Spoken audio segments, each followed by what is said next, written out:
जिज्ञासु मित्रों, बहुत बहुत अभिनंदन है आप सभी का दिव्य सृजन में। प्रत्येक दिवस की भांति आज भी हम यहाँ पर लाइव चर्चा का यह कार्यक्रम शुरू कर रहे हैं और आज का जो महत्वपूर्ण विषय है वह विषय है कर्म क्या है, अकर्म क्या, विकर्म क्या। कर्म, अकर्म और विकर्म ये सब क्या है, इनको कैसे समझना चाहिए।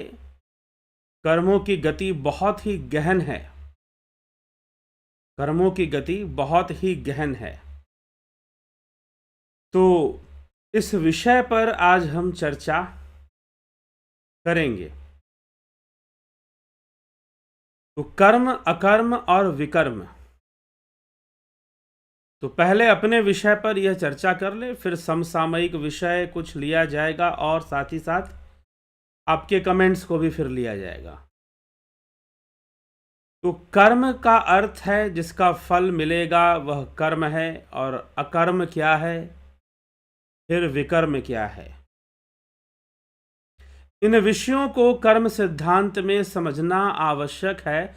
श्री भगवान कृष्ण कहते हैं कि इन विषयों को जान लेने से मुक्ति को साधना या मोक्ष को साधना सरल हो जाता है। इसीलिए इन विषयों को निश्चय रूप से जानना चाहिए, इनको निश्चय रूप से समझना चाहिए कि कर्म, अकर्म, विकर्म क्या है। तो श्री भगवान अर्जुन से कहते हैं, किम कर्म किम कर्मेति कवयो अपयत्र मोहिता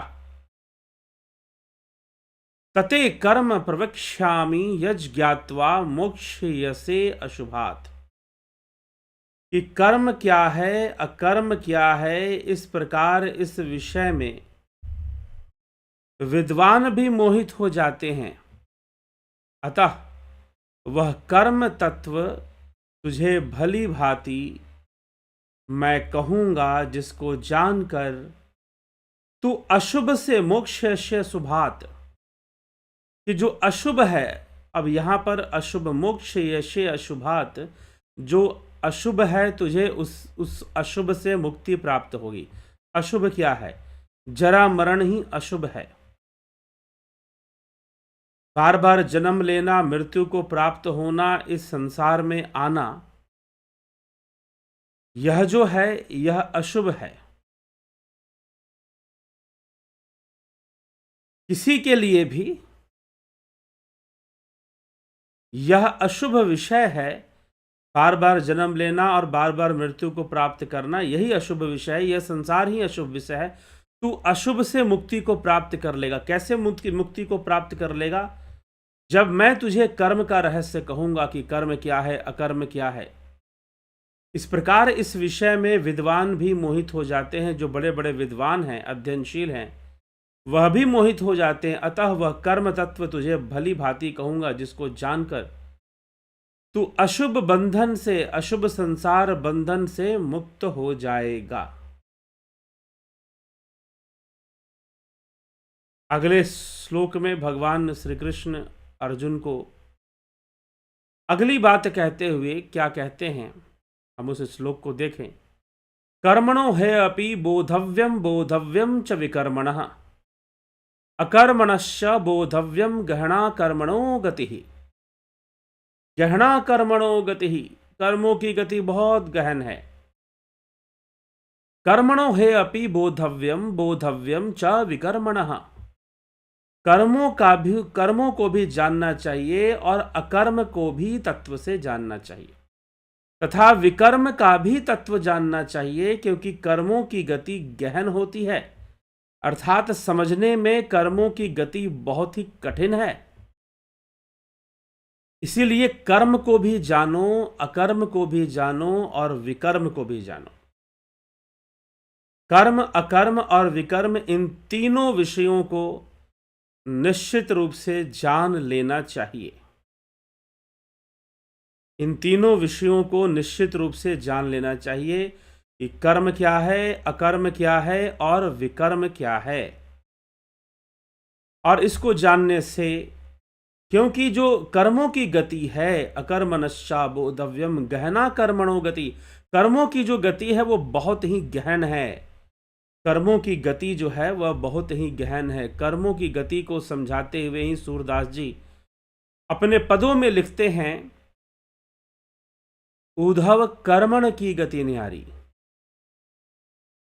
कर्मण की गति न्यारी, उद्धव कर्मण की गति न्यारी। मूर्ख राजा राज करत है, पंडित फिरत भिखारी। उद्धव कर्मण की गति न्यारी। मूर्ख राजा राज करत है, मतलब जो मूर्ख टाइप का व्यक्ति है। यहां पर पंडित फिरत भिखारी, पंडित फिरत भिखारी का मतलब जो ज्ञानी व्यक्ति है। वास्तव में यहां पंडित किसी कास्ट के लिए नहीं कहा जा रहा, किसी बिरादरी के लिए नहीं कहा जा रहा, अपितु पंडित जो है वह किसके लिए कहा जा रहा है? ज्ञानी व्यक्ति के लिए। और राजा जो कि मूर्ख है, मूर्ख राजा राज करत है, ज्ञानी फिरत भिखारी या पंडित फिरत भिखारी। ये उद्धव कर्मण की गति न्यारी, यह कर्मों की गति बहुत ही गहन है। वही बात श्री कृष्ण भगवान यहां कहते हैं कि ये कर्मों की गति बहुत गहन है। जो मनुष्य कर्म में अकर्म में देखता है और जो अकर्म में कर्म को देखता है उसको तो बुद्धिमान समझ, लेकिन यह जो कर्म की गति है वह अत्यंत गहन जान पड़ती है। गहना कर्मणों गति, कर्मों की गति गहन है, अर्थात समझने में बड़ी कठिन है। नहीं समझ सकते कि व्यक्ति के जीवन में कोई सुख आ रहा है, किस कर्म का फल प्राप्त हो रहा है। व्यक्ति के जीवन में कोई दुख आ रहा है, भला किस कर्म का फल प्राप्त हो रहा है। यह बड़ा ही गहन विषय है। यह बड़ा ही गहन विषय है कि जीवन में कब किस प्रकार से सुख दुख की प्राप्ति होगी, यह बताना भी बहुत कठिन है। इसीलिए कर्मन की गति न्यारी, सब नदियां जल भर भर रहिया सागर कहीं भी दिखारी। नदियों का जल मीठा और सागर इतना बड़ा होकर भी उसका जल खारा। उज्जवल पंख दिए बगुला को, कोयल कहीं भी धिकारी। बगुला जो ठगी कर कर मछलियों को भ्रमित कर कर उनको पकड़ता है, उन्हें खा जाता है, लेकिन कोयल जो इतना मीठा बोलती है उसको भला इस प्रकार का काला रंग क्यों दे दिया गया? तो ये कर्मों की गति है। कर्मण की गति न्यारी, उद्धव कर्मण की गति न्यारी। सूरदास जी इस प्रकार से इस विषय की चर्चा करते हैं। भगवान श्री कृष्ण यही बात कह रहे हैं, कर्मणो है अपि बोधव्यम, बोधव्यम च विकर्मणः, अकर्मणश्च बोधव्यम, गहना कर्मणो गति। कि कर्मों की गति बहुत ही गहन है। मनुष्य इन कर्मों के बंधन में बंधा हुआ है, कर्म संस्कारों के बंधन में कर्म करता है, सुख दुख का भोग करता है। कर्मण्य कर्म यह पश्येद कर्मणि च कर्म यह स बुद्धिमान मनुष्येषु सयुक्तः कृतश्न कर्मकृत। जो मनुष्य कर्म में अकर्म देखता है, सुनिए अब इस गहनता को समझाएंगे। कर्मण्य कर्म यह पश्येद कर्मणि च कर्म यह स बुद्धिमान मनुष्येषु सयुक्तः कृतश्न कृत। जो मनुष्य कर्मों में अकर्म को देख सकता है और जो अकर्म में कर्म को देख सकता है वह मनुष्यों में बुद्धिमान है, वही योगी है और संपूर्ण कर्मों को कर्म करने वाला है। पूर्ण काम की अवस्था उसे प्राप्त होती है। अब यहां पर विचारणीय है, अब यहां पर हमें थोड़ा चिंतन करना पड़ेगा कि श्री भगवान ये कैसी बात कर रहे हैं। भगवान कृष्ण कह रहे हैं कि जो कर्मों में अकर्म को देख ले और अकर्म में कर्म को देख ले वह बुद्धिमान मनुष्य है और वही योगी है। कर्मण्य कर्म यह पश्येद कर्मणि च कर्म यह सबुद्धिमान मनुष्येषु सयुक्तः कृतश्न कर्मकृत। जो मनुष्य कर्म में अकर्म देखता है और जो अकर्म में कर्म देखता है वह मनुष्यों में बुद्धिमान है, वही योगी है और संपूर्ण कर्मों को करने वाला है। सभी कर्मों को वो करने वाला है। तो कर्म में अकर्म को देखना अर्थात कर्म करते हुए भी कर्म ना होना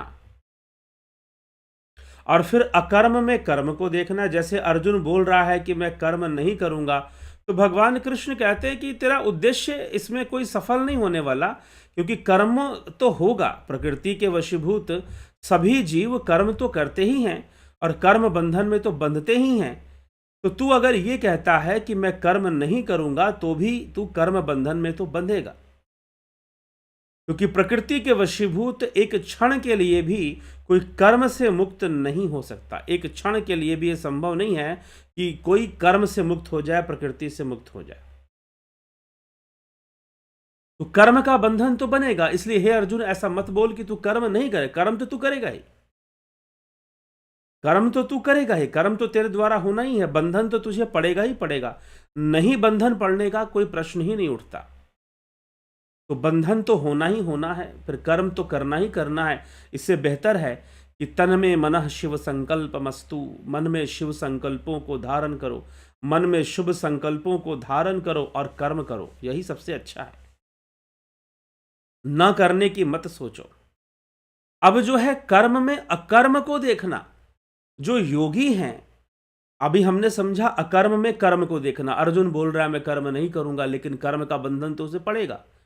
ऐसा नहीं कि वो कर्म बंधन से मुक्त हो जाएगा। अब आइए कर्म में अकर्म को देखना। अब तक अकर्म में कर्म की चर्चा हुई, अब कर्म में अकर्म कैसे देखते हैं। कर्म में अकर्म, जब कोई योगी पुरुष या निष्काम भावना से योगी, निष्काम कर्म योगी जो है, वो योगी पुरुष जब कर्म करता है तो उसका कर्म का फल नहीं मिलेगा। क्यों नहीं मिलेगा? क्योंकि वह निष्काम भावना से कर्म फल पर आश्रित हुए बिना ही कर्म कर रहा है। और जब वह कर्म फल पर आश्रित हुए बिना ही कर्म कर रहा है तो उसे कर्म बंधन नहीं लगने वाला, उसे कर्म बंधन का कोई दोष प्राप्त होने वाला नहीं है, और उसे कोई किसी भी प्रकार का कर्म बंधन भी लगने वाला नहीं है। तो जब उसे कोई दोष नहीं होगा, कोई कर्म बंधन ही नहीं होगा, और कर्म फल का भी कोई बंधन नहीं होगा, क्योंकि उसने अनाश्रित भाव से कर्म और फल का बिना आश्रय लिए जो कर्तव्य रूपी कर्म है उसी को मात्र किया है, उससे उसे कभी कर्म बंधन प्राप्त नहीं होगा। तो जो भी करने योग्य कर्म है वही योगी निष्काम भावना से करते हैं, तो उन्हें कोई दोष नहीं लगता। और यही बात, वही बुद्धिमान है, वही योगी है। इसलिए भगवान श्री कृष्ण कहते हैं कर्मण्य कर्मयः पश्येद कर्मणि च कर्मयः स बुद्धिमान मनुष्येषु स युक्तः कृतश्न कर्मकृत। जो मनुष्य कर्म में अकर्म देखता है और जो अकर्म में कर्म देखता है वह मनुष्यों में बुद्धिमान है, वह योगी है, और संपूर्ण कर्मों को करने वाला है, वही योगी है। जो अर्जुन जो बोल रहा है मैं कर्म नहीं करूंगा, उसमें भी कर्म बंधन है। लेकिन एक निष्काम कर्म योगी जो सभी कर्मों को करते हुए भी उसके लिए कर्म बंधन नहीं है, यही है कर्म में अकर्म देखना और अकर्म में कर्म को देख लेना। यह जो जानता है, अर्थात कर्म के तत्व को समझता है, अकर्म के तत्व को भी भली भांति समझ चुका है, वही योगी है, वही बुद्धिमान मनुष्य है। ऐसा श्री कृष्ण भगवान यहां कहते हैं। और वही संपूर्ण कर्मों को करने वाला कृत्य है। सबुद्धिमान मनुष्येषु सयुक्तः कृतश्न कर्म कृत, संपूर्ण कर्मों को करने वाला। कर्मण्य कर्मयः पश्येद कर्मणि च कर्मयः स बुद्धिमान मनुष्येषु सयुक्तः कृतश्न कर्म कृत। कि वह संपूर्ण कर्मों को कृत्य करने वाला है, संपूर्ण कर्मों को करने वाला है। जब वो ये जान जाता है कि कर्म में अकर्म कैसे देखते हैं और अकर्म में भी कर्म कैसे देखते हैं, जब वो जान जाता है तो उसकी यह समस्या का समाधान हो जाता है। वही बुद्धिमान मनुष्य, वही योगी है, वही योगी है। तो श्री कृष्ण भगवान आगे बताते हैं कि और जो ऐसा कर्म करने वाला है, जो इस कर्म के रहस्य को जानने वाला है और संपूर्ण कामनाओं का त्याग करके कर्म करने वाला है, वही पंडित है, वही ज्ञानी है। तो भगवान कहते हैं यस्व सर्वे समारंभा काम संकल्प वर्जिता ज्ञान अग्नि दग्ध कर्माणम तमाहु पंडितम बुधा। जिसके संपूर्ण कर्मों के आरंभ संकल्प और कामना से रहित हैं, जिसके संपूर्ण कर्म ज्ञान रूपी अग्नि से जल गए हैं, उसको ज्ञानी जन भी पंडित कहते हैं। तमाहु पंडितम बुधा। जो बुद्ध जन है, बुधा कहने का मतलब बुद्ध मतलब श्रीमद् भगवद गीता में कई जगह पर ज्ञानी व्यक्ति के लिए बुद्ध शब्द का प्रयोग हुआ है, और भी श्लोकों में हुआ है बुद्ध शब्द का प्रयोग। तो बुधा अर्थात तमाहु पंडितम बुधा, जो ज्ञानी जन है, जो बुद्ध जन है, वह उन्हें ज्ञानी ही समझते हैं, पंडित ही समझते हैं। कौन किसको पंडित समझते हैं? किसको पंडित समझा जाता है? आज हम इसको समझे तो जिसके संपूर्ण कर्मों के आरंभ और संकल्प और कामना से रहित हैं, जिसके संपूर्ण कर्म ज्ञान रूपी अग्नि से जल चुके हैं, जिसके संपूर्ण कर्म ज्ञान रूपी अग्नि से जल चुके हैं, उसको ज्ञानी जन भी महाज्ञानी अथवा पंडित, बुद्धिमान के रूप में जानते हैं। उनके सारे कर्म भी ज्ञान अग्नि में जल चुके हैं और वो कर्मों का रहस्य भी जान चुके हैं। जिसके संपूर्ण कर्मों के आरंभ में संकल्प और कामना से रहित है, अर्थात संपूर्ण कर्म, भगवान यहां कहते हैं यस्व सर्वे समारंभा काम संकल्प वर्जिता, सारे उसके जो कर्म है वो कामनाओं और संकल्पों से वर्जित है। काम संकल्प वर्जिता, यस्य सर्वे समारंभा, जो आरंभ करता है कर्मों का काम संकल्प वर्जिता, कामनाओं का त्याग करके ही आरंभ करता है, उसे ज्ञानी जन भी, बुद्धिमान जन भी उसे पंडित मानते हैं कि वह पंडित व्यक्ति है जो कामनाओं से मुक्त होकर, संकल्प से मुक्त होकर कर्मों को कर रहा है।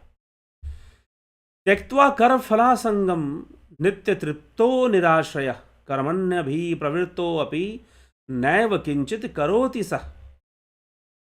कर्म फलासंगम, जो कर्म और फल की आसक्ति का त्याग करके, जो कर्म और फल की आसक्ति का त्याग करके आश्रय से रहित सदा तृप्त है, वह कर्मों में अच्छी तरह लगा हुआ भी वास्तव में कुछ भी नहीं कर रहा है।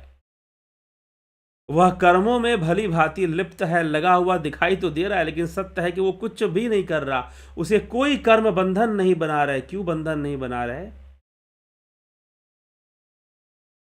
उसे कोई कर्म बंधन, जो कर्म और फल की आसक्ति का त्याग करके आश्रय से रहित सदा तृप्त है, वह कर्मों में अच्छी तरह लगा हुआ भी कुछ भी नहीं करता, क्योंकि वह सदा ही तृप्त है और निष्काम भावना से कर्म करने के कारण उसे कर्मों का बंधन भी नहीं लगता है।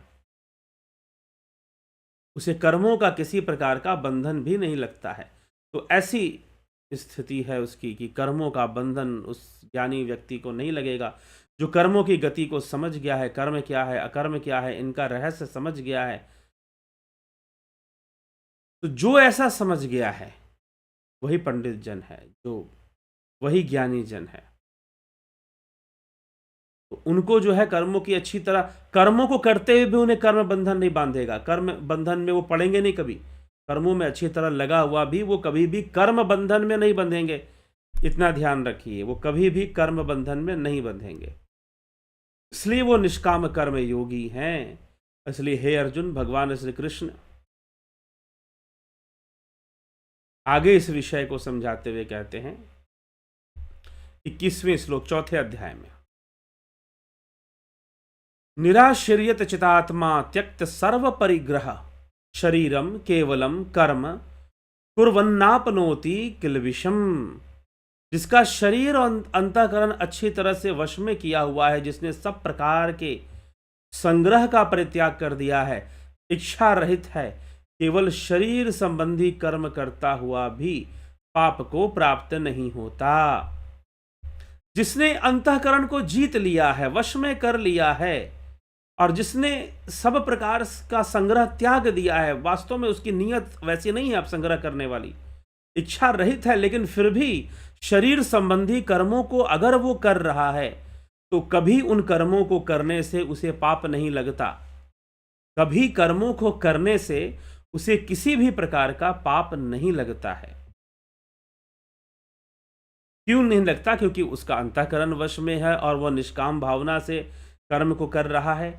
उसे कोई कर्म फल में आसक्ति नहीं है, और जब नहीं आसक्ति है तो फिर भला उसे क्यों शरीर संबंधी कर्मों का फल भोगना पड़े, या कोई पाप उसको लगे या प्राप्त हो, यह संभव नहीं है। तो कुल मिलाकर मनुष्य जाति को भगवान श्री कृष्ण निष्काम कर्म योग का ही उपदेश कर रहे हैं। निष्काम कर्म योग का ही उपदेश कर रहे हैं कि इस संसार में देखो, प्रकृति के वशीभूत तो कर्म होना ही होना है। हम ऐसा कहें कि हम कर्मों के बंधन से बच जाएंगे या हम कर्म करने से बच जाएंगे, तो ये कदापि संभव नहीं है। प्रकृति के वशीभूत कर्मों का बंधन तो लगेगा और कर्म बंधन होगा। प्रकृति के वशीभूत यह सारे कार्य होते हैं, कर्मों का बंधन लगता ही लगता है, कर्म बंधन नहीं लगने का प्रश्न नहीं है। लेकिन यदि निष्काम भावना आ जाए, अंतःकरण वश में हो जाए और निष्काम भावना आ जाए, ध्यान योग हो जाए, तो उससे भी निष्काम भावना आ जाएगी। और यदि निष्काम भावना ऐसी आ गई, फिर शरीर से विभिन्न प्रकार के कर्मों में लगे रहने से भी कर्मों का बंधन नहीं बनेगा। शरीर से आप विभिन्न प्रकार के कर्मों में लगे भी रहिए तो कर्मों का बंधन कभी भी नहीं बनेगा।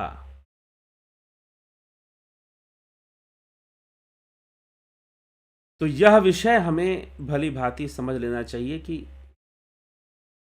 निष्काम कर्म योग करना है, कर्म फल पर आश्रित होकर नहीं चलना है। ठीक है, तो यही यही परंपरा है कर्म की, यही उपदेश है कर्म का। और वह बुद्धिमान है जो इस गति को समझता है। यद्यपि किस व्यक्ति को जीवन में किस कर्म का फल प्राप्त हो रहा है, यह तो बहुत गहन गति है।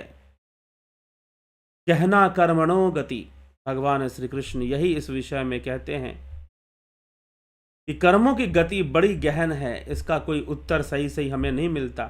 जैसे जैसे जीव के कर्म सामने आते हैं, वैसे वैसे वो कर्मों का फल भोगता है। कभी पुण्य के आ जाते हैं, कभी पाप के आ जाते हैं, वैसे वैसे उसे दुखों को भोगना पड़ता है। इसीलिए कर्मों की गति को गहन कहा गया, जटिल कहा गया। गहना कर्मणो गति, तो गहना कर्मणो गति, उद्धव कर्मण की गति न्यारी, मूर्ख राजा राज करत है, पंडित फिरत भिखारी। समझ में नहीं आता कि कहां से क्या हो गया और किस प्रकार से हो गया। यह कर्मों की गति है, नहीं उत्तर मिलता प्रश्नों का। एक ही उपाय है कि निष्काम कर्म योग में लग जाओ, ध्यान योग में लग जाओ, ताकि इस कर्म जंजाल से मुक्ति प्राप्त हो सके, क्योंकि यही बंधन का कारण है। और इस कर्म तत्व को भली भांति समझना चाहिए और भली भांति जानना चाहिए कि कर्म क्या है, अकर्म क्या है, विकर्म क्या है। विकर्म वो कर्म जो निषेध है, जिसे नहीं करना चाहिए। आसक्त भाव से किए गए सारे कर्म ही निषेध की श्रेणी में आएंगे। आसक्त भाव से किए गए सारे ही कर्म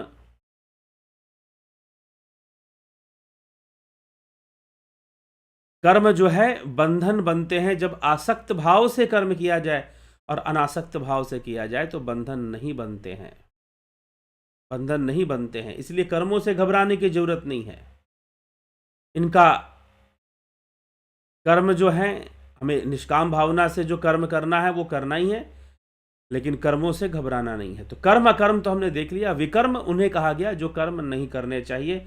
और अकर्म, अकर्म संसार के भी संदर्भ में है, आध्यात्म के भी संदर्भ में। संसार के संदर्भ में आप ये बोलो कि मैं कर्म नहीं करूंगा, जैसे कोई व्यक्ति कहता है मैं कर्म नहीं करूंगा तो अकर्म हो गया। लेकिन जो अकर्म में कर्म को देख ले और जो कर्म में अकर्म को देख ले, स बुद्धिमान मनुष्येषु स युक्ता, वही बुद्धिमान व्यक्ति है, वही योगी है। ऐसी समझ रखनी चाहिए। तो कर्म अकर्म की गति को भली भांति समझना चाहिए। तो चलिए इसी के साथ हम आगे बढ़ेंगे अपने इस कार्यक्रम में। दर्शन का कोर्स, फिलॉसफी का कोर्स 11 जनवरी 2023 से हम शुरू कर रहे हैं। और जैसा कि आप सबको पता है, आज जो ग्रिगोरियन कैलेंडर है, ग्रिगोरियन कैलेंडर जिसका नववर्ष आज शुरू हुआ है। भारतीय नववर्ष नहीं है ये ग्रिगोरियन कैलेंडर, जिसमें कि पहले 10 महीना हुआ करते थे, फिर 2 महीने और बाद में जोड़ दिए गए। और पहले अप्रैल में ये लोग मनाते थे। जो रोमन कैलेंडर था, जो रोम के लोग थे या जो यूनान के लोग थे यूरोप के अंदर, वह अप्रैल के महीने में 1 अप्रैल से वह नव वर्ष मनाया करते थे। लेकिन बाद में ग्रिगोरियन कैलेंडर जब आया, उसमें बदलाव करके 2 महीनों को जोड़कर और उसे बड़ा बनाने के चक्कर में जो नव वर्ष था वो 1 जनवरी से, लेकिन अगर हम 1 जनवरी से अगर नव वर्ष की कल्पना करते हैं या नव वर्ष को मानते हैं हम कि जो न्यू ईयर है वो 1 जनवरी से शुरू हो रहा है, 1 जनवरी से शुरू हो रहा है, अगर ऐसा मानते हैं तो यह बहुत ही अप्राकृतिक है। यह बहुत ही अप्राकृतिक है। क्यों अप्राकृतिक है? क्योंकि इस समय कोई भी सकारात्मक बदलाव प्रकृति के अंदर नहीं आ रहा होता है। और विशेष कर जिन देशों का में विशेष रूप से इसकी मान्यता है, यूरोप के देशों में ज़्यादा मान्यता है, अमेरिका में इसकी ज़्यादा मान्यता है न्यू ईयर की, तो फिर ऐसे देशों में तो और अधिक ठंड पड़ती है। अभी पीछे ही अमेरिका में बर्फ का तूफान आया, कोई परिवर्तन नहीं, जड़ता फैली हुई है चारों तरफ, कोहरे का कोहराम है और कहीं स्नोफॉल हो रहा है, कहीं बर्फ गिर रहा है, कड़ाके की ठंड है। टेम्परेचर आधे विश्व में टेम्परेचर जो है नेगेटिव में जा चुका है। इंग्लैंड में, जर्मनी में, फ्रांस में, इटली में, ग्रीस में, चाइना में टेम्परेचर काफी डाउन हो चुका है, काफी नीचे गिर चुका है। और हमारे देश में तो इस काल में 15 दिसंबर से लेकर 14 जनवरी तक या 15 जनवरी तक कोई शुभ कार्य नहीं होता, कोई नया कार्य नहीं होता, विवाह आदि भी नहीं होता, गृह प्रवेश आदि भी नहीं होता, कोई शुभ कार्य इस समय नहीं किया जाता है। तो फिर 1 जनवरी से ये कैसा नया साल? लेकिन चलो फिर भी निश्चय ही अब हम अंग्रेजों के कोई गुलाम तो है नहीं, 70 वर्ष से भी ऊपर हो चुके, लेकिन विश्व बंधुत्व हेतु हम भले ही या लोगों को विश कर दें हैप्पी न्यू ईयर या न्यू ईयर, लेकिन हमें साथ ही साथ हमें इस विषय पर चर्चा भी करनी चाहिए, क्या यह न्यू ईयर सही है? और वैसे भी इस न्यू ईयर की कहानी सुनी जाए तो पहले यूरोप के देशों में भी 1 अप्रैल को ही क्या मनाया जाता है? न्यू ईयर मनाया जाता था। लेकिन बाद में ग्रिगोरियन कैलेंडर जब आया, उसमें कोई राजा हुआ जिसने कि नाम बदल दिया और 2 महीने जोड़कर पहला साल जो है जनवरी से मनाना शुरू कर दिया। और जो लोग 1 अप्रैल को मनाया जाता था वहां पर अप्रैल फूल मनाना शुरू कर दिया, अप्रैल फूल मनाना शुरू कर दिया। लेकिन आज चिंतन करने की आवश्यकता है। यद्यपि हमारी संस्कृति ऐसे समय में कोई नया कार्य करने की अनुमति नहीं देती है। हाँ, पूजा आदि आप कर सकते हैं, लेकिन कोई नया कार्य, शादी ब्याह या नया सामान खरीदना, नई गाड़ी खरीदना, नया मकान खरीदना या गहने खरीदने, इन सभी इस पीरियड में अलाउ नहीं होता है। ज़्यादातर भारत के राज्यों में यह नियम आपको मिलेगा कि दिसंबर आधा बीत जाने के बाद लगभग 15 या 16 दिसंबर से 15 जनवरी तक, मकर संक्रांति तक कोई भी शुभ कार्य नहीं किया जाता है, कोई भी अच्छा कार्य नहीं किया जाता है और कोई नया काम भी नहीं किया जाता। हाँ, पुराना काम चल रहा है तो कर सकते हैं, पूजा पाठ भी कर सकते हैं, लेकिन कोई नया काम, नई दुकान खोलना है, नया काम शुरू करना है, तो इस टाइम पीरियड में कोई नया काम नहीं किया जाता है। तो नहीं किया जाता है कोई भी नया काम, क्यों नहीं किया जाता है? प्राकृतिक रूप से तो देखें तो जड़ता विद्यमान रहती है, इस समय बहुत ठंड रहती है और यूरोपीय देशों में तो और अधिक ठंड पड़ती है, जहां पर यह नया साल ज्यादा मनाया जाता है। लेकिन जब अप्रैल का महीना, चैत्र का महीना, बसंत ऋतु जब आती है, बसंत ऋतु में जो मास पड़ते हैं, फागुन और चैत्र का महीना, इन्हीं महीनों में नव वर्ष शुरू होता है। चैत्र शुक्ल प्रतिपदा से या चैत्र कृष्ण प्रतिपदा प्रथमी से ही कुछ लोग नव वर्ष मानते हैं, शाक संवत के अनुसार और विक्रमी संवत के अनुसार। शाक संवत और विक्रमी संवत के अनुसार अगर हम देखें तो नव वर्ष जो मनाते हैं वो उसी समय मनाते हैं, चैत्र शुक्ल प्रतिपदा से ही नव वर्ष मनाते हैं, चैत्र कृष्ण प्रतिपदा से भी, क्योंकि पूर्णिमा से कृष्ण पक्ष शुरू होता है और होली के पर्व के अगले दिन से भी चैत्र मास जब शुरू होता है तो उसमें भी प्रथम तिथि से लोग नव वर्ष को मानते हैं, अर्थात होली से भी लोग नव वर्ष मानते हैं। होली के पर्व से भी लोग नव वर्ष मानते हैं। जब प्रकृति नई हो जाती है, वृक्षों के नए नए पत्ते पूरी तरह से आ गए होते हैं, जो पतझड़ में जड़ चुके थे वो बसंत में बहार हो जाते हैं, नई नई कोपलें खिल जाती हैं और बसंती हवा चलनी शुरू हो जाती है। बसंत ऋतु का आगमन हो जाता है और बसंत ऋतु के आगमन में हम जो है इस नव वर्ष को मनाते हैं चैत्र मास शुक्ल प्रतिपदा से। तो एक प्राकृतिक कारण है कि सब कुछ नया हो रहा है। और यहां पर तो जब कड़ाके की खून जमा देने वाली ठंड होती है, उत्तर भारत के ज्यादातर हिस्सों में बहुत ठंड हो रही है इस समय। कुछ जगहों पर जो हिमालय के बहुत नज़दीक है वहाँ नेगेटिव में भी टेम्परेचर चला गया है। या हिमालय है, सिक्किम है, अरुणाचल प्रदेश है और फिर उत्तराखंड, हिमाचल प्रदेश, इन सभी पहाड़ी इलाकों में टेम्परेचर बहुत, जम्मू कश्मीर, पंजाब, आपको बहुत डाउन टेम्परेचर, लो टेम्परेचर दिखाई देगा यहाँ पर। तो इस प्रकार से ऐसे मौसम में जहाँ कोई, अब लोग कहते हैं कि भाई नहीं, मुंबई में तो मौसम अच्छा रहता है, तो फिर लेकिन महाराष्ट्र में तो नववर्ष चैत्र शुक्ल प्रतिपदा से ही मनेगा वहां तो। अब आप बोलोगे कि भाई वहां तो मौसम जनवरी के महीने में बड़ा अच्छा होता है, एंजॉय करने वाला, नया न्यू ईयर एंजॉय करने वाला मौसम होता है, लेकिन मुंबई से आप महाराष्ट्र की संस्कृति को नहीं ले सकते हैं या भारत की संस्कृति को नहीं ले सकते हैं। तो यह कोई जबरदस्ती वाली बात नहीं है कि हमें नव वर्ष हम मनाते हैं। हमें विचार करना चाहिए कि इस मौसम में नव वर्ष क्या यह मनाने योग्य समय है तो बस वही लोग फिर मनाते हैं, फिर कहते हैं कि यह बेवड़ों का नया साल है। जो दारू मदिरा शराब पीकर अपना मस्त हो जाएंगे, मांस खाकर। तो इस तरह से उनका जीवन जो चल रहा है, वो लोग इस भारत में ऐसे नव वर्ष को, लेकिन पूरे विश्व को विचार करना चाहिए।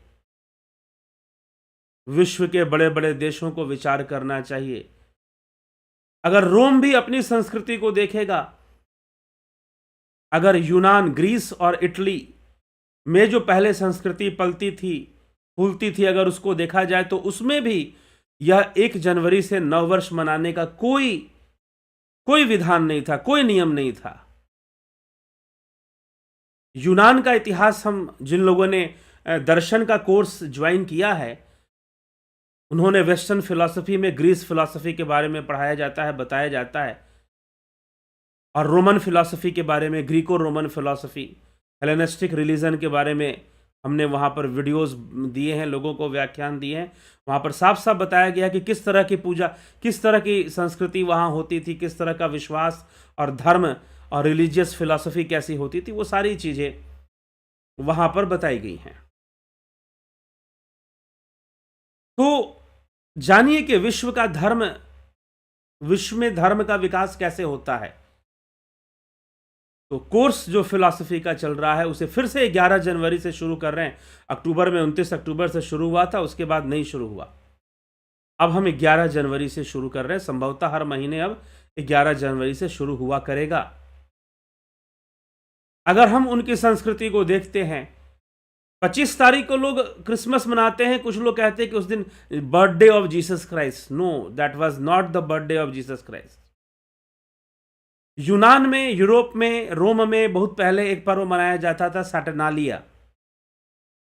जो सैटर्नालिया था, वो सैटर्नालिया मतलब शनि देव के लिए मनाया जाता था। शनि की पूजा की जाती थी। शनि कर्म के देवता हैं, शनि धन के देवता हैं, शनि भाग्य के देवता हैं। तो शनि देव की पूजा होती थी उसमें, और लगभग 10 दिन का कार्यक्रम होता था पूर्णतः शनि के उसमें। जी हाँ, क्रिसमस के पास। क्यों ऐसा होता था?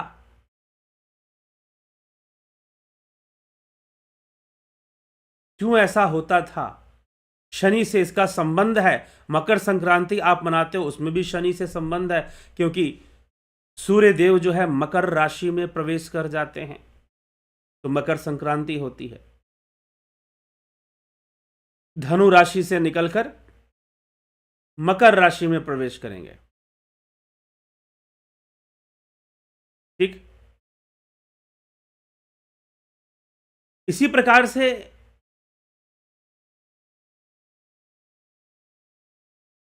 यह जो खगोलीय घटनाएं घटती हैं उस पर आधारित पर्व मनाए जाते थे, और अलग अलग समय पर अलग अलग राशियों में अलग अलग स्थिति बनती है। अगर हम ज्योतिष की बात करें तो हो सकता है कि यूरोप के अंदर जो शनि देव हैं वह 25 दिसंबर को ही मकर राशि में प्रवेश कर रहे हों, क्योंकि हम ग्रहों की जो स्थिति है वो लगभग लगभग स्थान से निकालते हैं, समय और स्थान से निकालते हैं। स्थान परिवर्तन होगा, समय परिवर्तन होगा, तो ग्रहों की स्थिति भी परिवर्तित हो जाया करती है। तो यूरोप में कुछ और दशा बनती होगी शनि देव की 25 दिसंबर को, जिस दिन आप लोग क्रिसमस मना लेते हैं और बोलते कि ज़्यादातर मुझे बड़ी हैरानी हुई, एक स्कूल टीचर उन्होंने कहा कि आज ईसा मसीह का जन्म आज ही के दिन हुआ था। कहाँ लिखा है कि आज ही के दिन हुआ था? कौन सी क्या बाइबल ऐसा कहती है कि 25 दिसंबर को जीसस क्राइस्ट का बर्थ हुआ था? जानते ही नहीं वो। जीसस क्राइस्ट का जन्म के बाद वो 14 वर्ष के लिए कहाँ चला गया पता ही नहीं किसी को। 14 ईयर्स के लिए पता ही नहीं कि कहाँ चला गया। तो व्यर्थ में जिस बात की जानकारी ना हो उसका प्रचार नहीं करना चाहिए। हिस्टोरिकल फैक्ट्स को देखना चाहिए और वैज्ञानिक तथ्यों को भी समझना चाहिए। प्राकृतिक जो नेचुरल फैक्ट्स हैं वही तो साइंटिफिक फैक्ट्स है। What is science? Science is the study of nature, phenomenal study of nature, systematic study of nature. विज्ञान क्या है? साइंस क्या है? Science is the systematic study of nature. तो नेचर क्या कहती है कि कुछ नया हो रहा है, अभी के नया साल मनाए जा रहे हो, ठीक है, पूरे विश्व में मनाया जाता है। अब इसी को कहते हैं, स्वामी विवेकानंद ने कहा यह भी तो अंधविश्वास है। क्या यह ब्लाइंड फेथ नहीं है? आप बता दो जरा। अंधविश्वास की बातें करते हो, कभी मैं कुछ बात करता हूं तो कुछ लोग यहां पर कमेंट करते हैं कि ये तो अंधविश्वास वाली बात लगती है। तो क्या तुम 1 जनवरी को नव वर्ष मनाते हो? यह अंधविश्वास नहीं है क्या? यह भी तो अंधविश्वासी है ना। इसी को स्वामी विवेकानंद जी ने कहा मॉडर्न स्केप्टिकल आउटलुक। आने वाले समाज को, आगामी पीढ़ी को, जो पीछे जो अंधविश्वास थे उनसे कोई खतरा नहीं है, उन्हें आधुनिक अंधविश्वास से खतरा है। उन्हें आधुनिक अंधविश्वास से खतरा होगा आने वाली पीढ़ी को। पीछे जो पुराने जो हम अंधविश्वास कहते थे, अब क्या करोगे? अभी 1 जनरेशन पहले जो महिलाएं हुआ करती थी, अगर वो टैटू लगा लें तो लोग उनको बोलते थे अरे ये सब पुराने जमाने के लोग करते थे टैटू लगाना। लेकिन अगर आप आज चले जाओ मुंबई दिल्ली के सबसे पोश एरिया में, जो लड़कियां हैं जो नए उम्र की हैं, आपको बड़े बड़े टैटू लगाकर लड़के लड़कियां पूरे बॉडी में टैटू लगाकर घूमते हुए दिखाई देंगे। अब वो क्या पुराने जमाने के नहीं हैं? तो फिर कहां से हम सोचते हैं क्या 1 जनवरी को मना लोगे नव वर्ष तो क्या वो बहुत बुद्धिमान हो जाओगे या क्या बहुत समझदार हो गए? तो कोई प्राकृतिक परिवर्तन तो हो ही नहीं रहा, जड़ता पड़ी हुई है। चलो मान लो मकर संक्रांति को अगर मनाते सूर्यदेव उत्तरायण में, मकर संक्रांति भी 9 वर्ष है अपने आप में। क्यों? क्योंकि सूर्यदेव उत्तरायण होते हैं।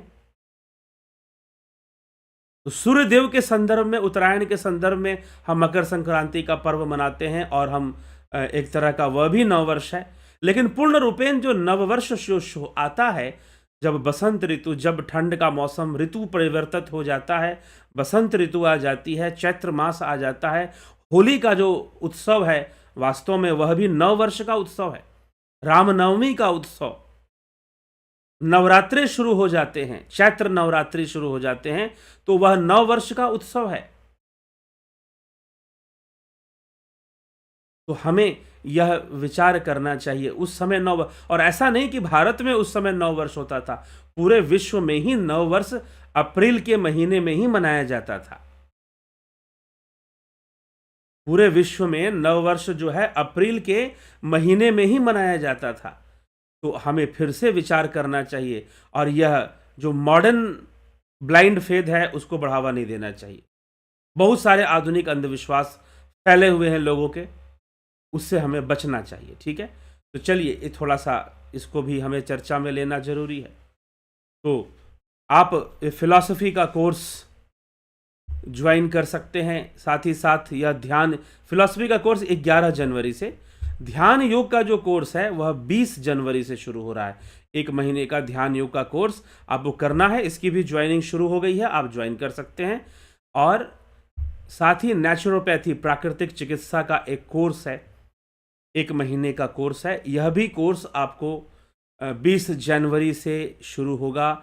इसको भी आप ज्वाइन कर सकते हैं, प्राकृतिक चिकित्सा को, और ध्यान योग को भी आप ज्वाइन कर सकते हैं, जिसके अंतर्गत आप guided meditation, transcendental meditation, spiritual healing की क्रियाओं को सीखते हैं, टेक्निक्स को सीखते हैं, उसका अभ्यास करते हैं और अतीन्द्रिय अनुभूतियों को प्राप्त करते हैं।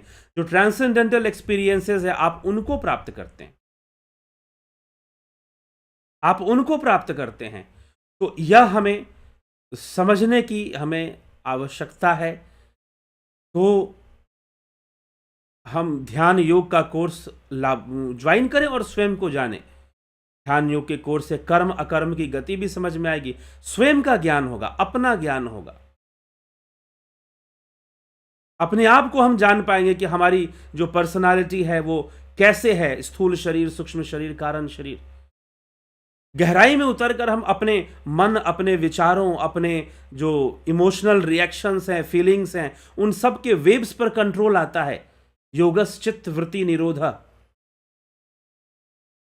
योगा, ध्यान yoga is the control of thought waves. योग क्या है? थॉट वेव्स का कंट्रोल है।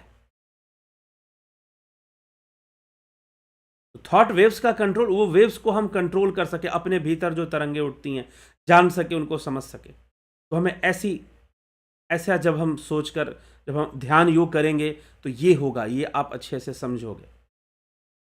ठीक है, इस चीज़ को आप कर पाओगे और अपने फीलिंग्स को, अपने इमोशंस को, अपने वेव्स को जो है आप कंट्रोल में ले आ पाओगे। ठीक है, तो ये सब सारी चीज़ें हैं। और आधुनिक अंधविश्वास से मुक्त हो जाइए। किसी भी प्रकार का अंधविश्वास हो, वो अंधविश्वास गलत ही होता है। और जब तक आपने किसी विषय पर अनुसंधान नहीं किया तब तक आप उसको अंधविश्वास कहेंगे भी कैसे? तो यह तो साफ साफ हमें दिखाई दे रहा है कि भाई जहां पर इतनी जड़ता मौजूद है, बहुत सारे विश्व के ज्यादातर हिस्सों में ऐसा मौसम है कि घर से बाहर निकलना भी मुश्किल है, इतनी ठंड है। अभी पीछे आपने अमेरिका का हाल देखा कि क्या है।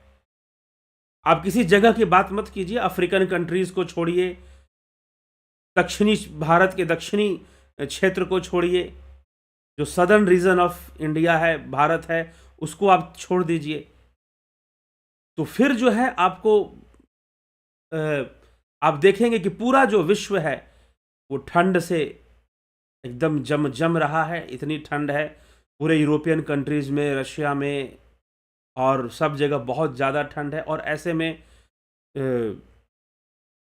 क्या न्यू ईयर और क्या, ठीक है, चलो ठीक है, मना रहे हैं लोग। एक अंधविश्वास चल रहा है तो चल ही रहा है, एक अंधी विश्वास है यह। नहीं तो जो उचित समय है, जब प्रकृति परिवर्तित हो जाती है, प्रकृति में परिवर्तन आ जाता है, तब हम उसको नव वर्ष, बसंत ऋतु में हम नव वर्ष मनाते हैं। ठीक, और यही नव वर्ष हमें समझना चाहिए, मनाना भी चाहिए। बाकी ठीक है, पूरी दुनिया मना रही है तो शुभकामना देना कोई गलत नहीं है। विश्व बंधुत्व के लिए हम भी शुभकामनाएं दे देते हैं, लेकिन हम जरूर विचार करें। और सिर्फ ऐसा नहीं कि भारत के लोगों को, पूरे विश्व को विचार करना चाहिए। क्योंकि एक समय था जब, क्योंकि पहले के जो लोग थे बड़े नेचुरल होते थे, हर काम नेचुरल ढंग से करते थे, वो चीज़ों को मैनिपुलेट नहीं करते थे, जैसी उनकी रिक्वायरमेंट होती थी वैसा करते थे। जो हमारे पूर्वज थे, चाहे वो पहले के जो लोग थे, चाहे भारत के लोग हो, चाहे वो यूरोप के लोग हों, जो नेचर जैसे चलती थी वो वैसे चलते थे, वैसे प्लानिंग करते थे। खेती करनी है, बारिश पर निर्भर रहते थे कि भाई बरसात होगी तो खेती होगी ना। उनके सारे पर्व त्योहार जो है उसी तरह से, फसल कटेगी तो वो पर्व मनाते थे, त्योहार मनाते थे। इसी तरह से वो ठंड के मौसम में, अब आजकल तो हीटर का जमाना है, फ्लूर हीटिंग होता है। जो ज्यादा ठंडे देश है वहां पर फ्लूर हीटिंग का प्रचलन है, घर गर्म रहता है, घर से बाहर निकलने की जरूरत नहीं है, फूड वगैरह है तो डिलीवरी मंगवा लो। लेकिन फिर भी गांवों में तो कुछ दिक्कतें होती होंगी। तो खून जमा देने वाली ठंड, आप कितना भी टेक्नोलॉजी से वो कर लो न्यू वर्ष, लेकिन नेचर तो, अब प्रकृति तो अपनी जगह पे काम कर रही है ना। तो लोगों ने क्या किया, क्यों 1 अप्रैल को, पूरा विश्व पहले 1 अप्रैल को ही नव वर्ष क्यों मनाता था? क्योंकि उस दिन प्रकृति बदल जाया करती थी और धूप अच्छी निकलनी शुरू हो जाती थी। यूरोप के देशों में भी अप्रैल के महीने में अच्छी धूप निकलनी शुरू हो जाती है, ठंड में बहुत काफी कमी आ जाती है, वृक्षों में नए पत्ते आ जाते हैं, प्रकृति सुंदर दिखाई देने लग जाती है। तो इस कारण से एक प्राकृतिक सोच है, एक नेचुरल थिंकिंग है कि भाई ऐसे परिवर्तन आ रहा है, तो इसी टाइम पर हम न्यू ईयर सेलिब्रेट करेंगे। कॉमन सेंस इसको बोलते हैं, कॉमन सेंस। ये जो 1 जनवरी को जो न्यू ईयर सेलिब्रेट होता है, उसमें कोई क्या कॉमन सेंस है? उसमें कोई कॉमन सेंस वाली कोई बात ही नहीं है उसमें। तो पहले के जो लोग थे वो कॉमन सेंस से चीजों को वो करते थे, देखते थे कि हाँ भाई ये सही टाइम है मनाने का। तो जो चीजें, जो प्राकृतिक नेचुरल पावर्स थी, जैसे बारिश है, तो बारिश भाई सिंचाई की व्यवस्था है नहीं, बारिश पर निर्भर है खेती के लिए, तो बरसात एक देवता हो गया हमारा। वो अपनी इच्छा शक्ति का प्रयोग करते थे, विल पावर को यूज करते थे। लेकिन टेक्नोलॉजी जो है आपके विल पावर को धीरे धीरे धीरे धीरे कमजोर करते जा रही है। मेंटल पावर को, विल पावर को टेक्नोलॉजी कमजोर कर रही है मनुष्य समाज के। इसलिए जो न्यू जनरेशन या बच्चे होंगे, उन्हें पेशेंस की कमी होगी, उनके अंदर पेशेंस की कमी आ जाएगी फिर, और बहुत सारी दूसरी अप्राकृतिक चीजें करने के कारण बहुत सारी समस्याएं भी आएंगी। तो इन सभी विषयों पर हमें सही से विचार करना चाहिए, समझना चाहिए, चिंतन करना चाहिए, चर्चा करना चाहिए। आपस में बैठे तो हमें चर्चा करना चाहिए। हमारे कोई विदेशी फ्रेंड हैं, मित्र हैं, तो उनसे भी चर्चा करना चाहिए। क्या यह सही है? Is it right to celebrate new year on 1 January? 1 जनवरी को क्या न्यू ईयर सेलिब्रेट करना सही है? क्या पहले जो लोग 1 अप्रैल को मनाया करते थे वो गलत था, जहां पर लोगों ने अप्रैल फूल मनाना शुरू कर दिया? वो फूल कैसे हुए जो 1 अप्रैल को मनाया करते थे? ठीक। तो कॉमन सेंस से सोचने की, कोई किसी चीज का प्रचार कर देने से वो सही नहीं हो जाता। ऐसा नहीं कि 10,000 लोग या लाखों लोग किसी बात को मानने लगे तो बात सही हो जाएगी, नहीं। तो ये चीज है, किसी चीज को, अब आप किसी चीज को वायरल, कोई कोई मैसेज खूब वायरल हो गया, तो क्या वो बहुत अच्छा मैसेज हो जाएगा? नहीं, हो सकता है कि बहुत घटिया, बहुत गंदा मैसेज वायरल हो जाए। ठीक है। तो ये इस सब हमें विवेक से सोचना चाहिए, नहीं तो हम कभी खुद भी बहुत बड़ा धोखा खा सकते हैं ये वायरल के चक्कर में। तो ये विचार करना चाहिए। तो चलिए, विचारणीय है ये सब, जरूर विचार करेंगे, हम सब मिलकर विचार करेंगे, कोशिश करेंगे, हम बदलेंगे, दुनिया बदलेगी। ठीक है। तो चलिए, अब हम चलते हैं, आपके कमेंट्स को भी देख लेते हैं। नवज्योति नाथ जी, AK त्यागी जी, अमन कक्कर जी, नरसा राम जी, अवधेश कुमार जी, राजू पाल जी, शंकर प्रसाद जी, जगत नारायण जी, कमलेश खैरनर, गोविंद प्रसाद नीमा, मोतीलाल कानू जी, विक्रम सिंह जी, सविता नायक जी, नवज्योति नाथ जी, फनी वीडियोज़, रूपलाल विश्वकर्मा जी, शिखर शर्मा, नूतन भट्ट जी, कन्हई कुमार जी, काशीनाथ जी, अनिल सोनी जी, रतन सिंह जी, अर्जुन भाई चौहान जी, संतोष कुमार जी, अवनी प्रधान जी, रामबिला जी, राम निवास मीना, सतीश कुमार, घनश्याम सरोदे, बिस्लाल बहादुर सिंह, अनिल सोनी जी, ध्यान गहरा नहीं लग पाता, आगे की क्रियाएं करने के लिए शरीर में समर्थ नहीं रहती है, थकान महसूस होती है, समय का भी अभाव है, कोई युक्ति बताएं। युक्ति है कि जो संभव है उतना करते रहिए। ठीक, जितना संभव है उतना करिए। जो सबसे सरल है प्रणव साधना, प्रणव साधना अच्छे से करिए। मुख्य साधना तो वही है, मुख्य ध्यान तो वही है। श्वेता राय सिन्हा जी, बहुत बहुत अभिनंदन है। विष्णुचंद्र मौर्य, प्रेमानंद, मोहपात्रा, उषा, श्रीवास्तव, बिमला शाह जी, बलवंत सिंह गोहिल, लखिंद्र राम जी, वीडी जडेजा जी, राम प्रकाश जी, अशोक शर्मा जी, लखन गुप्ता जी, उत्कर्ष तिवारी जी, रंजीत कुमार जी, किशोर वैद्य जी, अशोक शर्मा जी। क्या प्रायश्चित द्वारा पाप कर्मों घटाया जा सकता है? बिल्कुल।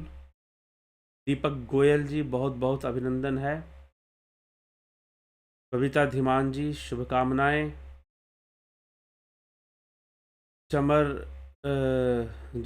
जर्नी, अद्वैत वेदांत को मानते हो आप? इसे मानने और न मानने वाली क्या बात है जी?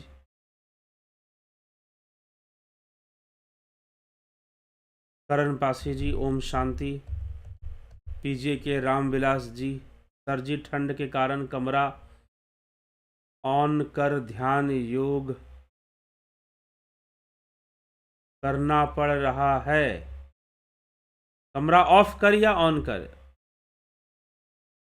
कमरा बंद कर या ऑन कर लिखे हुए हैं? क्या ऑन करके? हीटर ऑन करके? हाँ जी, ठंड का मौसम है तो कमरा बंद करके ही करोगे। अगर आप दिल्ली में रहते हो, राजस्थान में रहते हो, पंजाब में रहते हो, यूपी में रहते हो, बिहार में रहते हो, बंगाल के उत्तरी क्षेत्र में रहते हो, आसाम में रहते हो, सिक्किम में रहते हो, तो ठंड तो मिलेगी आपको। तो संजय तिवारी जी, चलिए ठीक है, इसी के साथ मैं विचारों को विराम दूंगा। कल फिर मिलते हैं 9 PM लाइव चर्चा में। जुड़े रहें, बने रहें और वीडियोस को शेयर भी किया करें। बहुत बहुत आभार आप सभी का।